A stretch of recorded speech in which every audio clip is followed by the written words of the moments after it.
And now, because participants were telling that will all the sessions will be in Hindi only. So I'm just telling that, see, most of the participants are from the Hindi background. So it is our mission and our objective is to disseminate knowledge to the maximum people so that they can use it in their teaching and learning process.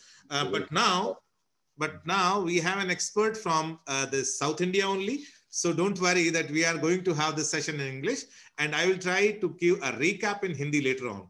So very warm welcome, Professor V. Madha Suresh here. He is professor in Madras University, Chennai. He is going to speak on the concept and consequences of disaster and mitigation Indian scenario. Before calling him, I'll like to give a brief introduction about Professor Madha Suresh. He is professor and head CNHDC, again professor and head Department of Education, and professor and head Department of Geography. Various times he has chaired these departments in University of Madras. He has worked as director, member of Senate, member of various board of studies, member of selection committees. He has been awarded with Senior Research Fellow Award by CSIR, then Commonwealth Fellowship to visit Staffordshire University, and then he is having 5 book publication in his credit and more than 30 research articles in various journals of national and international repute. He has completed various projects. He has completed project on medical tourism funded by Simon Fraser University, Canada. He has done one project funded by York University, Canada, that is human health and environment, and one project from Bonn University, Germany, that is on water and climate change. So he is having a vast experience in the field of geography. So we are now trying to get maximum benefit out of his expertise. So please, sir, board is yours. Thank you, sir. Thanks for your nice introduction. At the outset, I thank Dr. Soni sir, as well as my close friend Barotra sir, and Professor Sharma and Professor Qureshi. I seen them almost 2 to 3 decades back. I don't know whether they could recognize me or not, but it's a great opportunity for me to see more than 200, 300 faculties across the country. Just a couple of days back only, Dr. Soni sir gave me an option topic. I chosen disaster studies since it was my favorite subject. Then I thought of focus on climate change. Then sir told me that already Senior Professor Sharma is going to share, so that I have to manage it. Then I prepared everything. All of a sudden, due to disaster technical problem, I could not able to retrieve my PPT. Then within a short period of 30 minutes, I managed it. Again, there is some distribution. There is no power cut. Then I brought it down. I'm using PPS and using my PPT for your presentation. Whatever I thought this morning already was revealed by Professor Sharma ji and as well as Professor Qureshi ji with deep knowledge. Whatever I know, a few things which I took as a project work, I'm going to share with you. And I don't know if any technical problem comes, Dr. Soni can help me. Is it okay, sir? Can you able to visualize my PPT? Dr. Soni, sir? Sir, I'm not able to see till now. Now? Oh, sorry. Oh. Now it's okay? Yes, it's coming. Now it's coming. Okay. Just make it slideshow. Yeah. Yes, sir. So initially, I thought there'll be only junior. The beginners as assistant professor will be the participants, and here I found there are senior professors like Qureshi sir and Sharma. Really, I have a little bit nervous to talk before them. Anyway, no other way I have to talk. Given the topic is the concept. The concept. What is since you are teachers, as we are focusing mostly on a teaching and learning process, the concept is the one which you have to be very careful using the word concept. So concept is nothing but it is a conversion to a particular point. Okay. So I'll just give you an example. We have water. Okay. So we say water is a liquid state. We are saying in India water is a liquid state. But in some Japan, they say water also there in vapor form. And whereas in Iceland, they say water is in a solid form. So whoever says pertaining to water, it's in a solid form as well as in a liquid form as well as in gaseous form.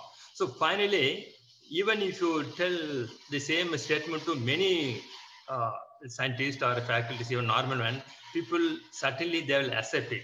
If all universally the statement is accepted, then we call it as a concept. If someone is not accepting, then we should not call it as a concept. So concept is nothing but the conversion to a particular view or a statement or some phenomena and so on. So that is a simple definition of the concept. Then here hazard and disaster. And sometimes we misuse the word disaster and the hazard and the calamities and so on. Disaster, what is the hazard? So hazard also a concept wherein any event may take place within a short period or a longer period. As a result, it may give rise to a detrimental effect to all the spheres, atmosphere, hydrosphere, lithosphere, finally the so-called the biosphere. That is a hazard. But a disaster, once event is taken place, that we call this a disaster. So that is a fundamental meaning of the disaster. But however, why it is so important nowadays, you know. So why you are unable to take up the face-to-face discussion? Because of the same disaster. What is the disaster? The biological disaster. People already we have put in argument whether it is a man-made virus or a natural virus. So because of this disaster, we are unable to do many things. So this is necessary to study the disaster, how to manage it, how to cope with it, how to mitigate. So these are the various concepts one has to undergo the present conditions. I need not say all land people. We have a two-fold of disaster. One is a natural and man-made. Cyclone, no doubt. Even now also, I had last week severe cyclone and a flood. Chennai is famous for frequent flood. In 2015, is a devastated entire city and a landslide. I'm quoting mostly the South India, that Ooty, even now also we had a tremendous landslide. As a result, it was disrupted all the traffic and other things. A drought, all three types of drought: meteorological drought, hydrological drought, and agricultural drought. So I'm going to, after this slide, I want to show you one case study of the drought, how we can able to do that, so that the youngster can take up research on this line. And the earthquake, no need to say about the earthquake or the 2016. 2001, December 26, we had a earthquake with huge damages in Poonch. So from that period, we learned many things how to safeguard the communities in the event of earthquake. The tsunami, 2014 tsunami. Then the first time we used tsunami only in the 2004. Otherwise, before that, we never used the word tsunami. Though it is our subject of a talk. And the storms, the hurricane, so that also comes under the natural disaster. Man-made road, in the event of laying the roads and the rails and the fire, chemical terrorism, building, nuclear disaster, oil spill. So this all comes under the man-made disasters. That is also the continuation of the natural disaster. And heat waves. While I was in Sony was telling, while I was attending the course in Dalhousie University, Canada, and there were more than 1,500 people was that died because of the heat waves. So just a rise of 5-degree temperature high, people unable to survive in years. So snow avalanche. I have witnessed in Canada snow avalanches and the droughts already seen. The sea erosion. It's a very, very common in most of the country, particularly in Chennai also. and lightning. So I don't know about the North India and South India. Every what is called the rainfall time, we have the thundering. It killed a group of cows, buffaloes, even that the human beings is being affected by the thundering. And if you look at geological based the disaster, the landslide, and the mud flows, the earthquakes, the dam failure, and biological epidemics, and the pest attack, cattle epidemics, food poisoning, and the chemical and industrial nuclear disasters, and accidental disaster like a forest fire. In California, you might have seen a forest fire, how it is affected many the people over there, and urban fires, and mine flooding. Just now, Sar was talking about the mining impact on the climate change, and the oil spill. Recently, there was 2 ships was collided. As a result, there was an oil spill over the Indian Ocean. This is given a lot of issues. And major building collapse. Even in South India, we had 3-4 buildings collapse. Even in North India also, there was a lot of building collapse. And village fire. So in some areas, we have the serial bomb blast and electrical disasters and boat capsizing.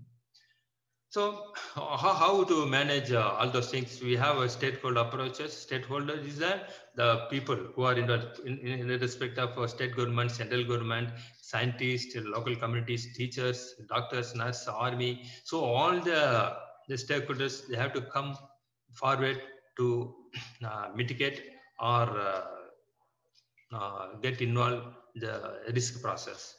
So we have various contingency plans depending upon the disaster event. For example, after the Poonj strategy, then we have a structural plan, contingency plan. Like that, we have a different contingency plan. Now I go to the next a case study.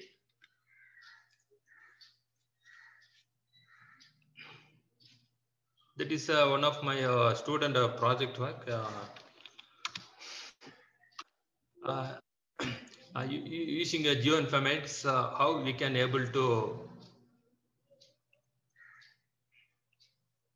how you can determine the area of aggressive drought using remote sensing and GS data.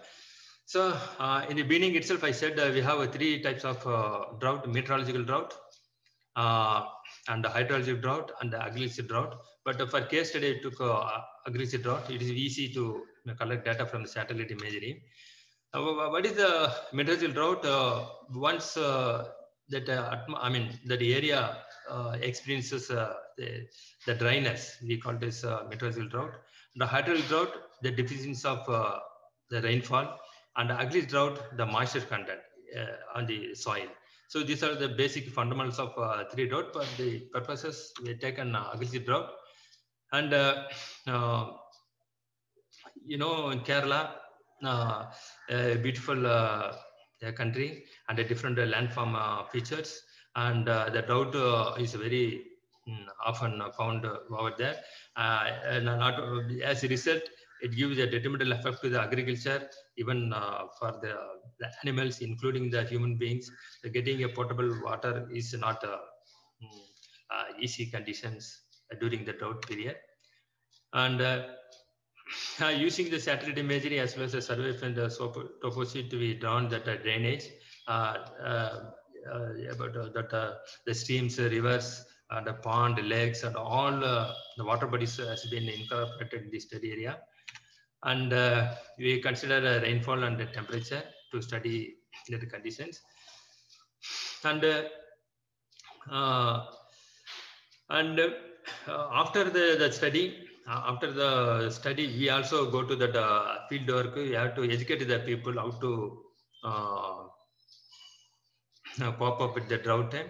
So in order to prevent the future drought, it was advised the local people either to go for check dam construction or go for artificial recharge lake and so on, so that the water can be recharged and underground, so that it can be used for all kind of purposes. So the mapping of agri drought is a very common.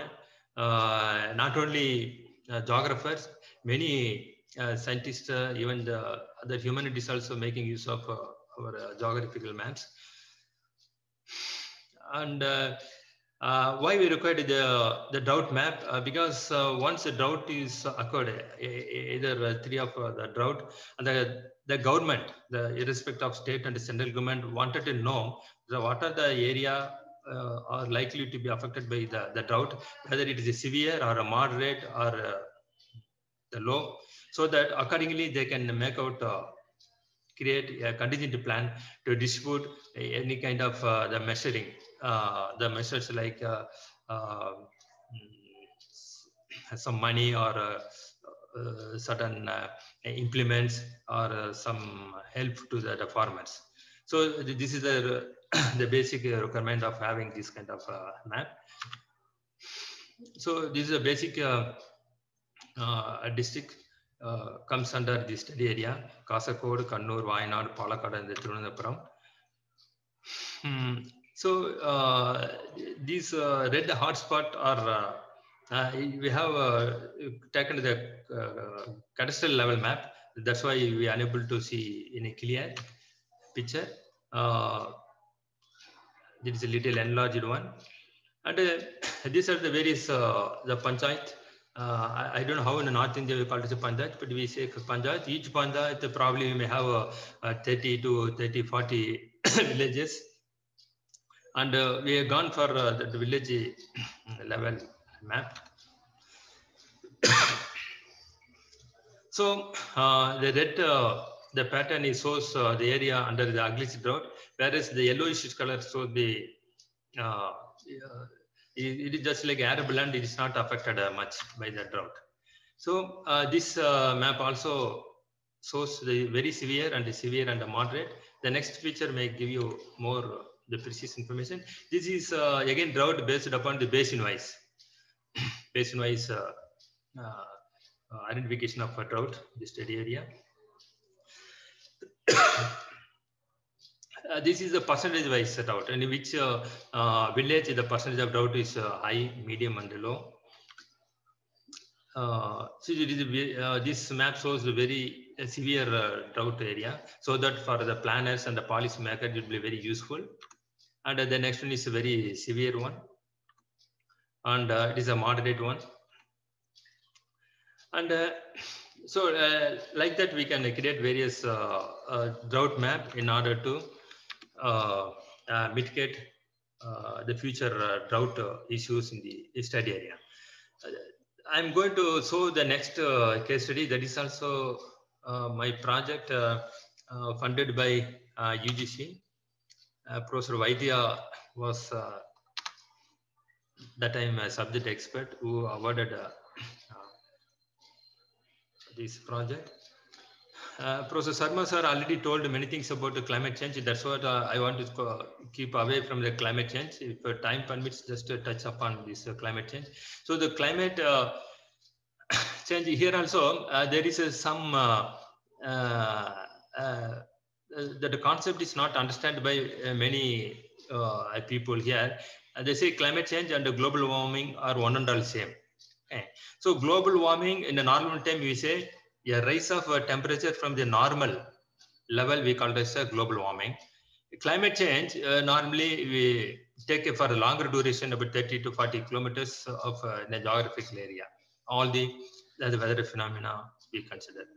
So here, due to the climate change, how that wetland, we know the wetland, but in North India we use wetland in a different terminology. But even Western countries also we are using a different terminology. But we are going to see how the wetlands are classified differently, how that wetlands are disappearing in the recent time. After the 2004 tsunami, I had an opportunity to go to Sri Lanka. I seen most of the wetlands. I mean, no doubt all the wetlands are very close to seashore area. So what is the advantage of that wetlands? It is the definition of the wetland. It is a transition zone of water and the land area. Once the water is high because of the high tide, so that the wetland water also may go up. Suppose that will happen the high tide during morning time. Evening time, once the tide becomes low, the water, the exit water in the wetland may again will drain into ocean area. So it is just like a transitional area. It is starting from just 1 centimeter up to go to 2, 3, 4, 5, 7, 10 meters also, depend upon the geographical condition. We have the depth of water in the wetland. So what is the advantage of the wetlands? The number one, at the event of any storm or the cyclone or any flood, so it will act as a sink. Any amount of water come into this to the land area, that wetland can hold all the water so that it will arrest the inundation into the urban area. That is the advantage of wetland, number one. Number two, the same wetland also can recharge water and it can raise the groundwater table, so it can supply water 3 to 4, 5 months to the local people who are the surrounding areas. Number three, it is a good habitat by accommodating the various of flora and fauna. It's rich in biodiversity. So in Pichavaram, we have the mangroves forest area in the Pichavaram area, and even the Pallikaranai, which is the study area. What you are seeing is a flamingo, migratory birds coming from Siberia and even other part of the countries. So it accommodates most of the foreign birds and animals. So these are the unique features we found in the wetlands. So it is necessary. Everyone should think about the importance of wetlands. It is everybody's what is called. Everybody should have the thought to what is called preserve the wetlands. So considering the preservation of wetland in a Ramsar Convention, 1975, hope. So they have a convention. According to the convention, so every country had to preserve the wetland, and they have defined the Ramsar Convention itself. They're defining wetlands because we are misusing words for different areas. So it is a marshy land. Somebody say it's a marshy land, and some are saying it is a fen, and some are saying a pit land, just like it is in a blackish in a color, and it is also a natural wetland and artificial wetland. It is sometimes temporary and permanent. Permanent means water will be perennial always, and temporary at the time of heavier summertime, water will be evaporated, then it will be dry. So sometimes it will act as a static and flowing and a brackish water, and including areas of marine water, the depth of which at a low tide does not exceed 6 meters. So there is a definition of the wetlands. So it is in a Pallikaranai. You can see that a migratory plants. So you have the leg very tall, so it can go up to half a meter to 60 meters to catch its prey. So wetland is that convention is international treaty for conservation and the sustainable utilization of wetlands. So while I made a presentation, the same presentation in Japan, I met one Professor Mukherjee, an IAS officer. So he was the chairman for the Silka wetland, Silka lake. So due to the introduction of the motorized boat, most of the red olive turtles, all our endangered species was encountered with the motorboat, and also by the gear, the net, many casualties are found. So by seeing the casualty, the government of India, they created a Silka Lake Authority and appointed Mukherjee, Mr. Mukherjee, IAS officer, as a chairman. So he made a contingency plan for about 3 to 4 years. So he made a buffer zone where the motorized boat was not allowed, and they were not allowing to make use of that very closed gear, that is a net. So by doing so, and now he restored that Silka Lake. So now it is not in the list of endangered category. It's removed from the list. And if you talk about the Silka Lake, very important lake where it attracts red olive turtles, mostly coming from Sri Lanka. So we made on a study why it's coming mostly from Sri Lanka. Because it at the time of what is called the season, it comes to India, Coromandel coast. Some are going to Tamil Nadu near, Chennai port area. The most 70% of the red olive turtles goes to Silka Lake because it likes that environmental condition, because they find the sand deposit is a very recent one. The temperature is a little higher than one, and also the sand have good in nutrients, and for the turtles also, since it is a recent deposit of the salt, it is easy for scooping the sand so that it can lay the eggs. So these are the major benefit for the turtles. That's why they come to Silka Lake. It comes there, they lay eggs and return back. And after hatching that small one, without any devices, once it grows, once it go to Bay of Bengal, directly it go to Sri Lanka. Once it become maturity, again it's come back to Silka Lake. So we have very beautiful findings from this animal. So by considering this the habitat, then government of thought, then we restored. So like that, every wetland has to be restored properly by taking a precaution measure. And the convention started in 1971 and enforced in 1975. And there are some 159 signatory countries around the world. India also signed, and the headquarters is in Switzerland. So the Ramsar is having almost 1,900 Ramsar site. I said that Palikarna is the one, and the other one is that Silka Lake. So, so much of square kilometer of the wetlands are spread almost 160 countries around the world. And as on February 2007, Ramsar sites have been identified in India.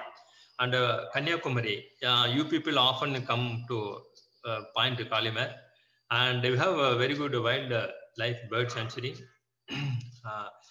with the spread of some 400 square kilometer. And bog is also one kind of wetland, and we say mer, we say kogmer, and accumulate acid pit and deposit of dead plant materials. Finally it modified into the coal. It is the fourth level of formation of coal, and mostly found in the Arctic regions.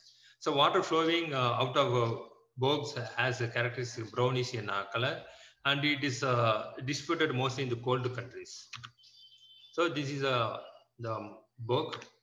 And the fen, also a type of wetland. It have a huge mineral content in the groundwater, and the water is in alkaline nature.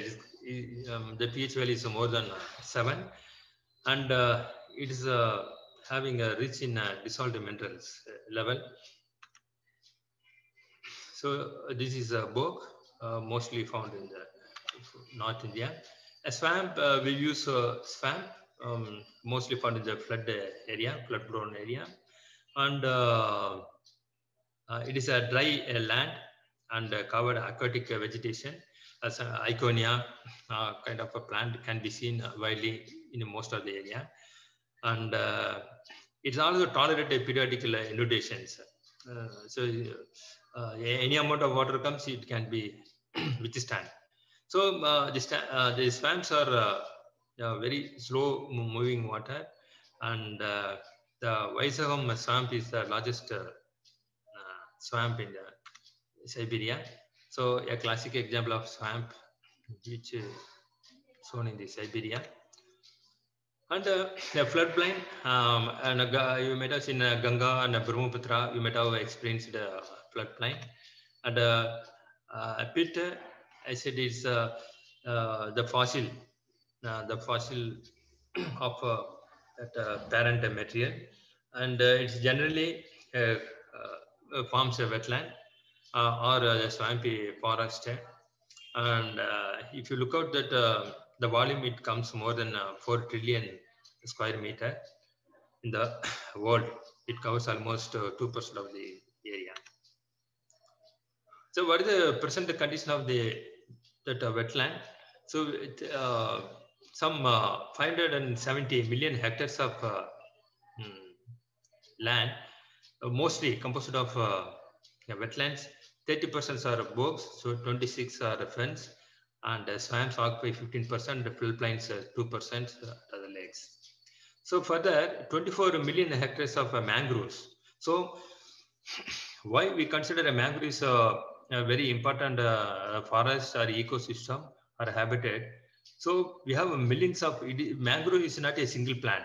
It consists of plant, it consists of a herb, or it consists of creeper and herbals. So you have different kind of the plantations.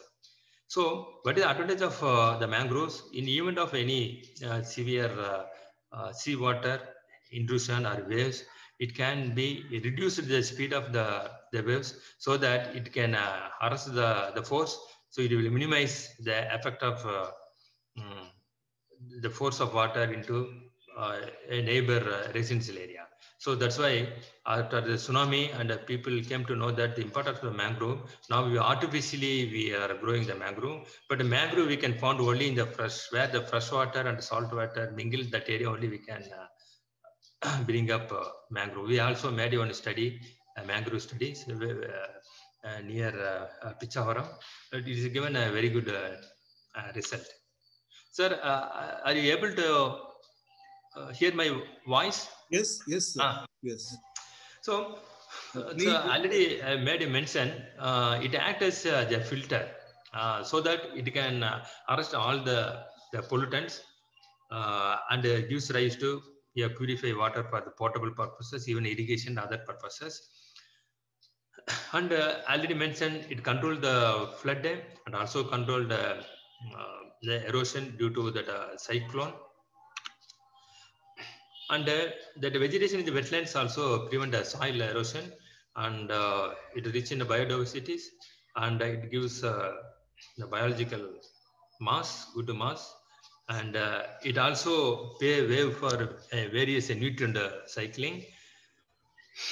And these some area can be cultivated paddy, and it also will act as a carbon sink. So we are pumping.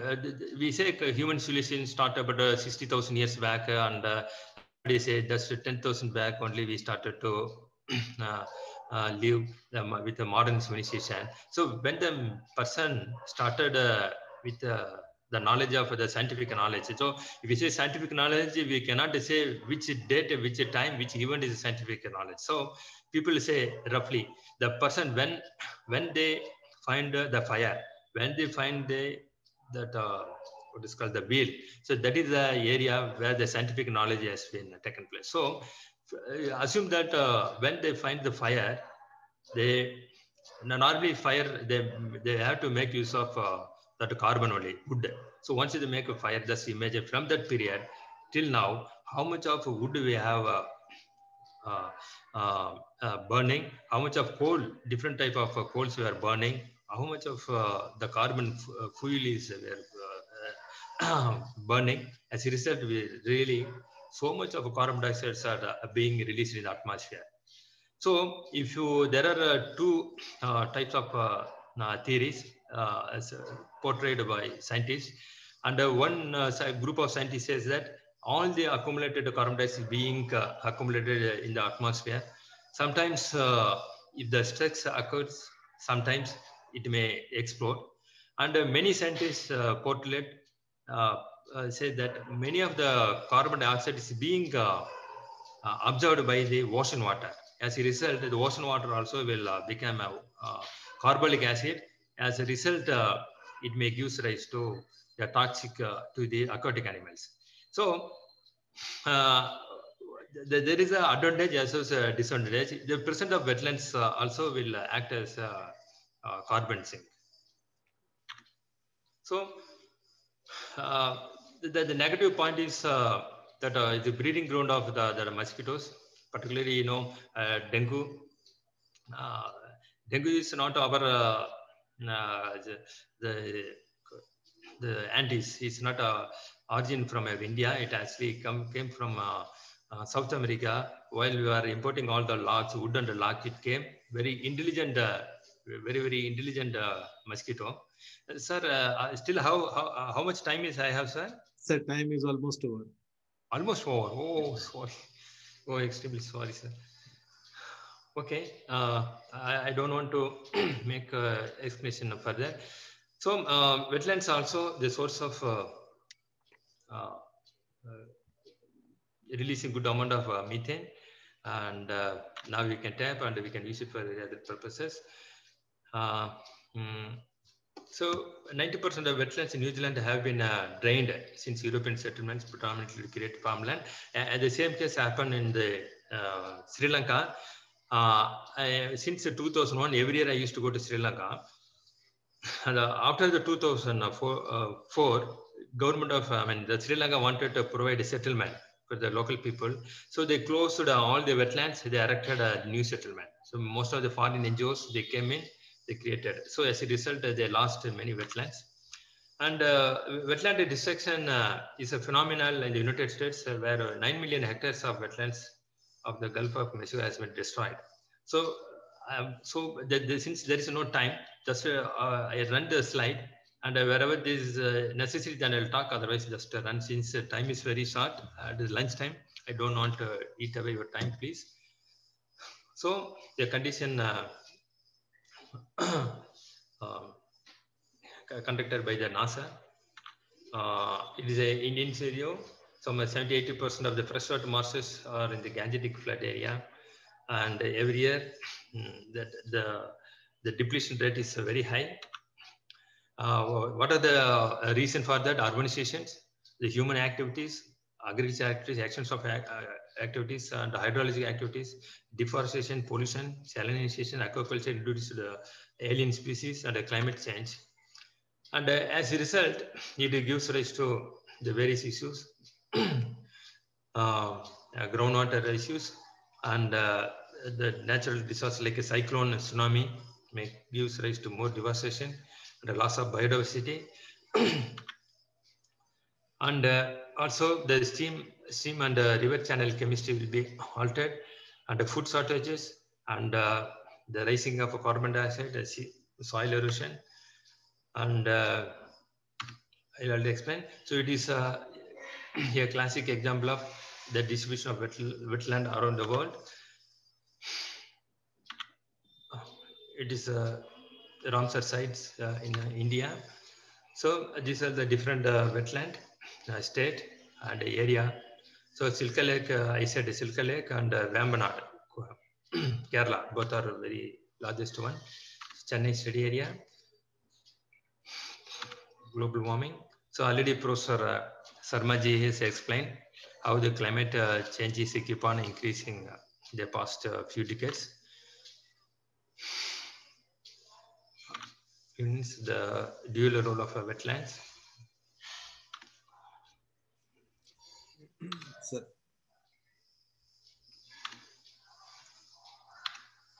So I come to conclusion, and I have 2 more slides. Since the time would not permit, I have to stop it.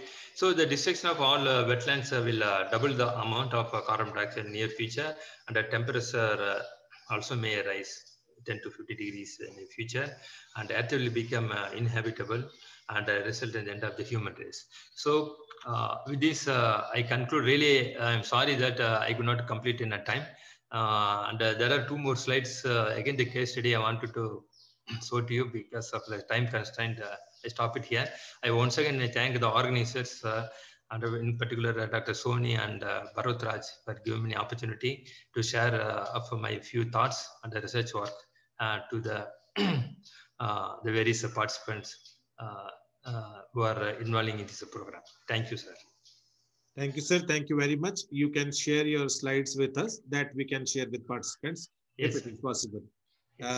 Thank you very much from the entire organizing team. I'll just give a recap in Hindi for 2 minutes and then we'll move to the next lecture. Sir ने disaster management को focus किया अपने पूरे lecture में और उसमें इन्होंने बताया कि सबसे पहले बताया कि आपदा प्रबंधन, क्योंकि ये एक संकल्पना है और संकल्पना के लिए निश्चित विचारों, पक्षों या तर्कों पर सहमति से बनती है। और उन्होंने फिर ये जब अपने मुद्दे पे आए, उन्होंने सबसे पहले हैजार्ड और डिजास्टर, इन दोनों के बीच में अंतर स्पष्ट करने की कोशिश की और बाद में बताया कि डिजास्टर 2 तरह के हो सकते हैं, प्राकृतिक और मानवकृत। और प्राकृतिक में फिर उन्होंने बताया कि ये भूगर्भिक कारणों से हो सकते हैं, जैविक कारणों से हो सकते हैं, रासायनिक हो सकते हैं, दुर्घटनावश हो सकते हैं, और कुछ उन्होंने मानव जनित जो डिजास्टर्स है उनके एग्जाम्पल देते हुए अपनी बात को आगे बढ़ाया और उसमें बताया कि हमें इनसे बचने के लिए एक योजना बनाने की आवश्यकता होती है और वो यदि योजना हम बनाए जिसको हम डिजास्टर मैनेजमेंट और डिजास्टर मिटिगेशन की संज्ञा देंगे तो उसके अंदर 2 बातों का ध्यान रखना बहुत जरूरी है, जिसमें पहली बात है कि प्रभावित वर्ग कौन सा, स्टेक होल्डर्स कौन है, उस पर हमारा फोकस होना जरूरी है, और दूसरा हमारा जो कंटिजेंसी प्लान है वो क्या होना चाहिए। तो यदि हम इस पर फोकस रहेंगे तो हमारी योजना सही दिशा की ओर आगे बढ़ेगी। बाद में आपने 2 केस स्टडीज के हमारे साथ डिस्कस की और एक उसमें से जो पहली केस स्टडी थी वो ड्रॉट की थी, सूखे की थी। ये हमारे लिए बहुत महत्वपूर्ण है क्योंकि राजस्थान जहां से हम इस कार्यक्रम का आयोजन कर रहे हैं वो भी इस समस्या से ग्रसित क्षेत्र है। आपने बताया कि सूखा कई प्रकार का हो सकता है, मौसमी सूखा हो सकता है, जलीय सूखा हो सकता है, आर्द्रता से प्रभावित सूखा हो सकता है, और आपने बताया कि इनके कई नकारात्मक प्रभाव मानव पर, कृषि पर, पानी की उपलब्धता पर पड़ सकते हैं। और स्थिति को आपने समझाते हुए ये बताया कि किस प्रकार हम वर्षा तथा तापमान के आंकड़ों का अध्ययन करके हम सूखे की पैमाइश कर सकते हैं, उसको भांप सकते हैं, माप सकते हैं कि जो सूखा है उसका स्तर कैसा है। फिर आपने बताया कि इनसे यदि सूखे से हमें बचना है तो हमें जागरूकता पर फोकस करना पड़ेगा। हमें जागरूकता के द्वारा क्षेत्र में जाकर लोगों को इस सूखे की समस्या की चर्चा करनी होगी, उसके प्रति उन्हें जागरूक करना पड़ेगा ताकि वो संरक्षण की विधियों को अपनाएं और अपनाने के लिए प्रेरित हों। आपने बताया कि बेसिन की सूखे का जब हम पैमाइश करते हैं या उसको जब हम भांपने की कोशिश करते हैं, हम उसके के प्रादेशिक प्रभाव को देखने की कोशिश कर सकते हैं। तो 2 अप्रोच हम लेके चल सकते हैं। बेसिन के स्तर पर हम सूखे के प्रभाव को भांप सकते हैं और दूसरा हम क्षेत्र में प्रतिशत के आधार पर कि कहाँ कितने प्रतिशत सूखा पड़ा उसके आधार पर भी हम उसको भौगोलिक रूप से बांट सकते हैं ताकि हम उचित योजना बना सके। अगली केस स्टडी आपने अपने एक प्रोजेक्ट से ली जिसमें आपने जलवायु परिवर्तन पर फोकस किया, लेकिन आपका जो मुख्य ध्येय था वो वेटलैंड से संबंध को एक उदाहरण के रूप में जलवायु परिवर्तन की बात को हमसे करना था। और आपने बताया कि वेटलैंड कुछ नहीं, ये बेसिकली भूमि और जल क्षेत्र के बीच के संक्रमण क्षेत्र होते हैं। और आपने बताया कि विभिन्न जो वेटलैंड क्षेत्र हैं ये हमारे लिए अनेकों तरह से लाभकारी हैं, चाहे वो पर्यावरण के नजरिए से हो, एक शोध के रूप में हो, एक बफर जोन के रूप में हो, अनेकों तरीके से ये वेटलैंड हमारे लिए बहुत इंपॉर्टेंट क्षेत्र हैं। और यही कारण आपने बताया कि 1971 में जो रामसर कन्वेंशन की ड्राइव शुरू हुई जिसमें 1975 में ये मूर्त रूप लिया, उसके अंतर्गत हमारे यहाँ पर अनेकों वेटलैंड हैं जो संरक्षण क्षेत्र के अंतर्गत आते हैं। आपने बताया कि किस तरह से वेटलैंड जो हैं वो जैव विविधता की दृष्टि से कार्बन सिंक होने के नाते और विसिनिटी एरियाज में मॉइस्चर को मेंटेन करके और हमारी कृषि को प्रभावित करने की दृष्टि से, अनेकों दृष्टि से ये हमारे लिए बहुत ही महत्वपूर्ण है और इनका संरक्षण हमारे लिए उतना ही महत्वपूर्ण हो जाता है। बहुत बहुत धन्यवाद sir, thank you very much professor Madha Suresh. If there will be any query, I will ask, be with us. And now one question from Professor Madha Suresh. Dr. Savitri Patidar wants to ask that which type of disasters are being monitored by ISRO, and she is also having one tag in this question that which sensors which are the sensors which can acquire the data on flood disasters? Yes, sir. Normally, sir, we have mm, uh, LIDAR and radar. Both are using for monitoring flood or any other event, because those disaster event happens irrespective of day and night. So radar and LIDAR is the best what is called a sensor to monitor such a situation. Thank you, sir. And I'm really thankful to all the 4 panelists. And due to their presence only, this session was so fruitful for the young community. I'm again extending thanks from the entire organizing team from Commissionerate College Education, Jaipur, as well as from Department of Geography, Government Arts College, Sikar. And with your due permission, I just want to end this meeting here. Thank you. Thank you all. Thank you, sir. Sir, do you want to share your observation regarding this program? Who, sir? Me or Chaudhary, sir? Any speaker wants to share any observation regarding this program? Just a few words, sir. It's a very excellent program. You have brought an expert from a different field. Certainly, it will be useful for the youngster. It will have a content enrichment, as well as wherein there are some methodology they can take up future research activities also. Like last time also, we request you, if you conduct this kind of program very often, will be much useful for the youngsters for their benefit. Thank you, sir. Thank you, sir. Thank you very much.